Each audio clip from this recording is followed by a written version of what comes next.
Good morning বন্ধু বান্ধৱীসকল।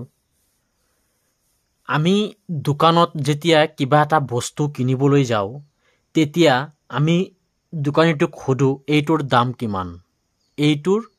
কিমান, সেইটো আমি ইংৰাজীত কেনেকৈ ক'ম যে এইটোৰ দাম কিমান, হাউ মাছ ইজ ইট, সেইটো আমি ক'ম হাউ মাছ ইজ ইট, মানে এইটোৰ দাম কিমান।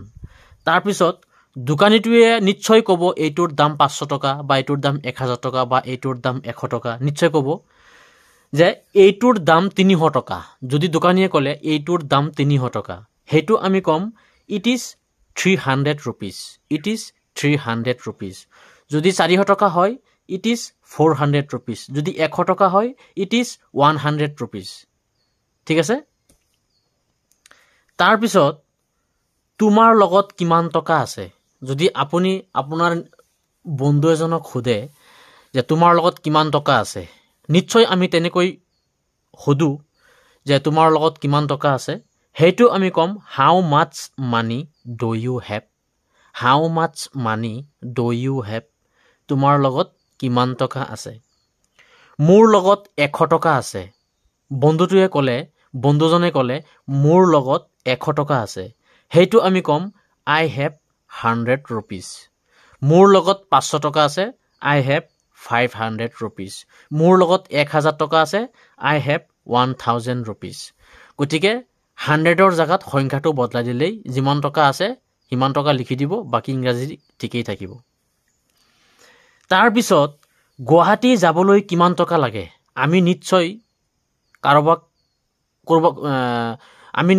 ক'ৰবাত গ'লে আমি নিশ্চয় কাৰোবাক সোধো যে অমুক জেগাত গ'লে কিমান টকা লাগে। সেইটোৱেই মই ক'বলৈ বিচাৰিছোঁ, নাম এটা দিছোঁ ইয়াতে গুৱাহাটী। গতিকে যদি কওঁ আমি গুৱাহাটী যাবলৈ কিমান টকা লাগে, সেইটো ক'ম how much is it to go' to Guwahati, how much is it to go' to Guwahati, Guwahati যাবলৈ কিমান টকা লাগে। ঠিক আছে। যদি কওঁ যে গুৱাহাটী যাবলৈ 1000 টকা লাগে, গুৱাহাটী যাবলৈ 1000 টকা লাগে, ছাপ'জ ধৰক 1000 টকা বুলি ইয়াতে উল্লেখ কৰিছোঁ, গুৱাহাটী যাবলৈ 1000 টকা লাগে, সেইটো আমি ক'ম it is 1000 rupees to go' to Guwahati, it is 1000 rupees to go' to Guwahati, Guwahati যাবলৈ 1000 টকা লাগে। বা যদি 5000 টকা লাগে it is 5000 rupees to go' to Guwahati, যদি 2000 টকা লাগে it is 2000 rupees to go' to Guwahati. এনেকৈ আমি ইংৰাজীবিলাক ক'বলৈ চেষ্টা কৰিম।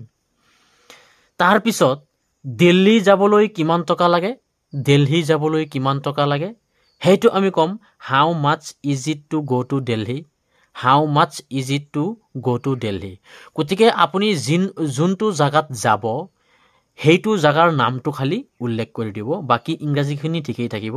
হাউ much is it to go' to Dibrugarh, how much is it to go' to Jorhat, how much is it to go' to Tinsukia, এনেকৈ আমি জেগাৰ নামবিলাক ক'ম।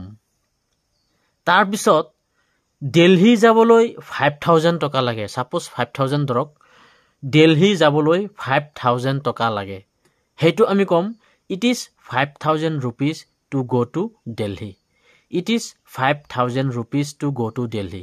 যিমান টকা লাগে 5000ৰ জেগাত সিমান টকা লিখি দিব, ইংৰাজীটো হৈ যাব। গতিকে বন্ধু বান্ধৱীসকল মোৰ চেনেলটো চাব, মোৰ চেনেলটোৰ নাম হ'ল মাহিৰ একাডেমী। মই গ্ৰামাৰৰ বিষয়েও আলোচনা কৰোঁ, preposition, correct tense, narration, voice change এইবিলাকৰ বিষয়েও আলোচনা কৰিছোঁ। ছাত্ৰ ছাত্ৰীসকলক ঘৰত চাবলৈ দিব আৰু মোৰ চেনেলটো ছাবস্ক্ৰাইব কৰি দিব আৰু ফেচবুক পেজটো প্লিজ ফ'ল' কৰি দিব আৰু ভিডিঅ'টো লাইক কৰিবলৈ নাপাহৰিব। Thank you so' much.